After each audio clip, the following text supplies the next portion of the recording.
After being on the ground and then hearing what people out of district, out of state were saying, I was just like, that's not even remotely what was happening. You're flat out wrong. And I think that the only way that you can really know is being there and seeing it, right? And so what I saw was a robust ground game.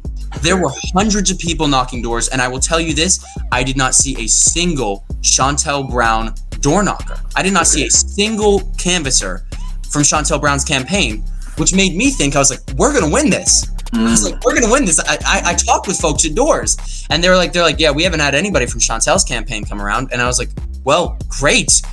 But what the Shontel Brown campaign did was they targeted the wealthier and the majority Jewish neighborhoods, and they targeted nursing homes. And so they ran up the scores at those ballots. And frankly, people always talk about, they're like, we need as many touches on doors as possible, as many door knockers, as many this, as many that, right? And that's good to some degree.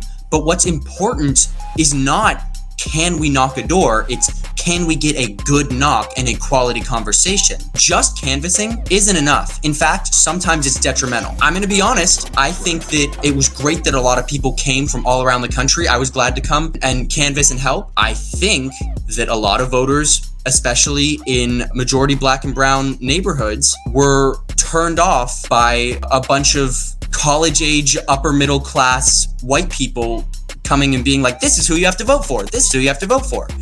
And wow. I canvassed with Elijah Manley, currently running for State House in Florida. We were knocking doors and we'd finish two sides of the street and we'd get back. I was like, how did that go? He's like, great. I had a bunch of great conversations. I was like, really? Nobody really wanted to talk to me. And I was like, why is that? Yeah. And we sort of looked at each other for a second and we were like, you don't need to answer that. We're on the exact same page. This is what happened.